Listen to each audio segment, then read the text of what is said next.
Today, we will focus entirely on self-donations in peer-to-peer fundraising.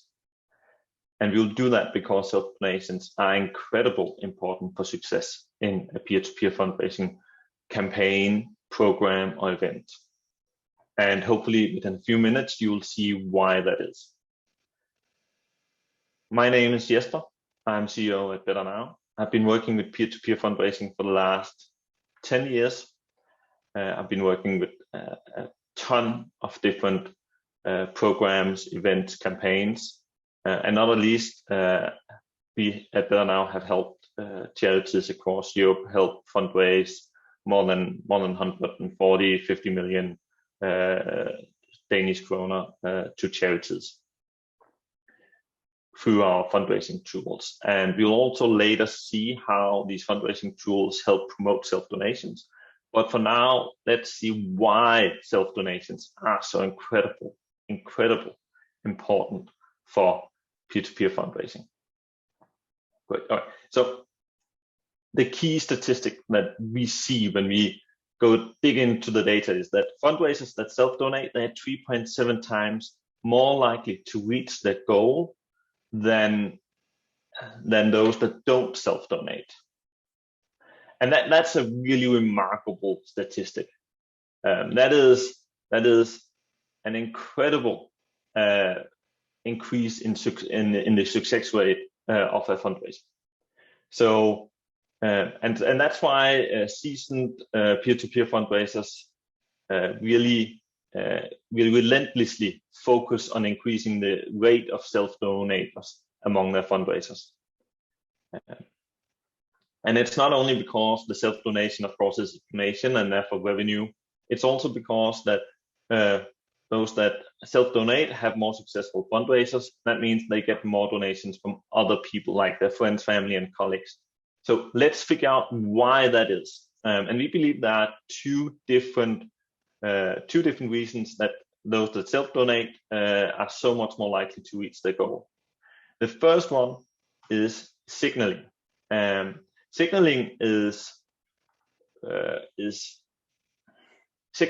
basically when the self-donation work as a really positive signal that get other donors, friends, family, and colleagues to self-donate. Peer-to-peer fundraising can be seen as a way where your supporters go in, create a fundraiser for your cause, and recommend you to their friends and family and colleagues. And that recommendation is so much more stronger when they can see that they themselves have donated. To play around with this, let's imagine it's not a cause that you're donating to, but instead a shoe. Your friend is recommending you to try out and buy a shoe. And if you realize that your friend have never worn it, they have never tried out or bought the shoe, well, that recommendation is kind of empty. And it's sort of the same thing with a fundraising campaign, a fundraising page. If your friend says you should donate to this cause, but they haven't themselves donated, that recommendation begins to sound a bit empty. And it's the same thing with self-donation. So that's why self-donation is a strong signal, and that's why it increases the likelihood of success. The second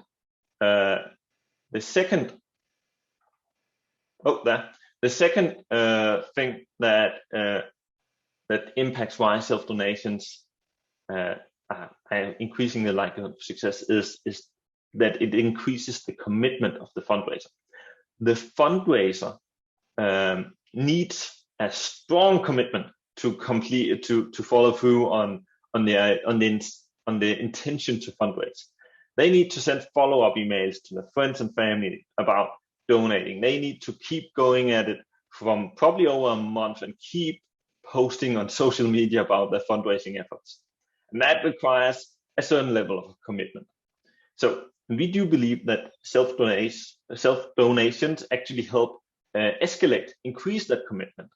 Behavioral scientists talk about commitment escalation, when a person keeps on doubling down on a person's effort within a project, even though it might not rationally make sense. So we don't care that it might be irrational here, We just need the fundraiser to actually double down on his or her commitment to fundraise. And we do believe that when you make a self-donation, you're putting additional resources behind your effort, and that makes it more likely that you will actually keep on adding more time and adding resources to completing your fundraising efforts. Yes, so probably there's some of you out there who are thinking, hey, what if it's actually reverse? What if we got all of this totally wrong? What if it's only committed fundraisers that self-donate? That's actually a really reasonable thing to think. The reason we see that fundraisers that self-donate are 3.7 times more likely to reach their goal, that's not because they self-donate, that's because they are already committed. And it's only committed fundraisers that self-donate. So even we would see the exact same result, but we would get nothing out of trying to get them to donate themselves. That would be meaningless. To dig into that question, we will look at our machine learning model that we have been building over the last year and just launched here before summer. This model is the main purpose is to generate a really personalized recommendation to each individual fundraiser, so they know that one thing they should do to improve their fundraising efforts. Part of the model is a regression model. It's an analysis where we see which factors influence the total amount fundraised. Here we are looking at the total amount fundraised and not goal completion. That's an important note for later. And here we can see that of all the many variables we're looking at, that's over 30 different variables. These the self-donation, that's what have the biggest impact. So there's a ton of other variables, and some of them have more impact, but we cannot influence it. So, but of all of these, that's the self-donation. So in this model, of all those other 30 variables, we have different types of factors. And that could, for example, be number of times they've logged in, number of times they've viewed their own fundraising page. How long is that description? How have they added profile images? How many additional images have they added? And many of these variables are set when you create the fundraising page. And we believe we actually are that these variables capture the initial commitment of the fundraiser, right? If you're really committed, you will write a very long description, or you're at least more likely to do that. So by capturing that, the model actually captures that effect through other variables. And that's why, and we still get the result that self-donation is the most important factor in modeling fundraiser success. And that's why we do believe that it's not reverse. It is actually that self-donation can help create further commitment with the fundraiser. Of course, we also have the signaling effect they are playing into. And now we'll just slightly deviate from the main topic here, although it's still all about self-donations. That's because in this model, we also looked at a different aspect, namely the size of the self-donation. And here we found that the larger self-donation you make, the more money you will fundraise. Right? Again, we are not talking about goal completion. We're talking about the total amount fundraised, no matter what your goal was. And looking at this little chart, first of all, I will also emphasize that it's really difficult to interpret. That it's in minus actually just means it's have a slight negative effect, and if you cannot say that how much one is better than 0.5 and so forth. So it's mainly look at the curve of this graph, and you can see it increases with the total size of the donation. The donation is, by the way, here measured in Danish kroner, but that's a modeling thing, and does really cover fundraiser data from all of Europe. We also see that they actually have a slight negative effect that you give a self-donation if it is below a certain amount. So small donation actually have a negative effect. And we are just like, when we saw this graph, our initial thought was this cannot be correct. We know that any self-donation will increase the likelihood of a fundraiser reaching his or her goal. So what's happening here. So first of all, that's why it's important to say that it's not goal completion, but it's the total amount fundraised. And what we actually think is happening here is that we are capturing what we call the wealth effect. Basically, if you give a large self-donation, you reveal that you probably are relatively well off. You have a high income, have a good amount of money on the bank account, and don't really worry about your finances. And if you do that, well, you most likely also have other friends who are well off. And this we know have an effect on a fundraiser's general success. If you have many friends who are well off, well, you will fundraise more. So that's actually what we're seeing here.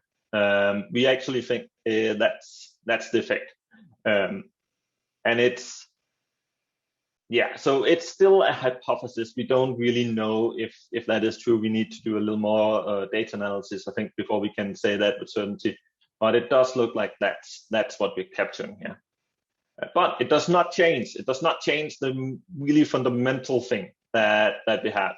That is that fundraisers that self-donate are 3.7 times more likely to reach their goal, and that is still true. We have, by the way, published a blog post where we also share some of the data behind this number, so you can go check that out. We will share the link to that blog article in the comment section. So now I will move on to show some of the latest features that we have added the last few months to promote self-donation among the fundraisers through the Better Now solution. So the first feature that we have launched recently, and that is the fundraiser codes, and that is this machine learning algorithm. So it gives many different recommendations. It might recommend that you make a donation yourself, or increase your description length, or thank your donors more frequently, and a ton of various other different recommendations. And if the most important thing you can do is to give a self-donation, we will tell the fundraiser, both through their sort of like, it's what we call fundraiser tools, but could also call it a fundraiser admin dashboard. And of course, we also send it by email. We recalculate this both just after it's created, 2 days after, 7 days after, and 30 days after, because of course, if they make a self-donation, we want to give them other recommendation further down their fundraising journey. The next feature is a neat little one, and that is really intended to increase the signaling effect of self-donations. Before, we had the self-donation hidden down with every other donation, right? It didn't really stand out. Now what we do is that we highlight it just what you would call almost above the fold on your screen, right? So when you are coming into the page and you want to donate, you clearly see if your friend also donated themselves and how much, and we show that down here.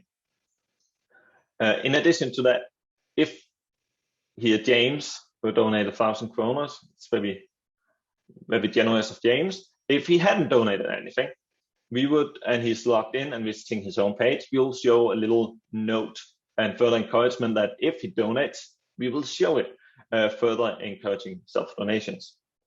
And when he presses that donate button and he's logged in, we will also give him that key statistic that fundraisers that donate themselves are 3.7 times more likely to reach their goal. We also share that with him, hopefully even further increasing the chance that he will actually follow through and make that self-donation. So we are incredibly excited to see how this pans out and hopefully see way higher self-donation rates in the coming year. And we're also really excited to hopefully do more of this data-driven product development. Great. And that's actually all that I have today. It was a nice short webinar here on very narrow topic of self-donations and peer-to-peer fundraising. Hopefully, certainly we'll do more webinars. Not all will be this specific, and others will be more broad. And we hope to see you in the coming webinars too.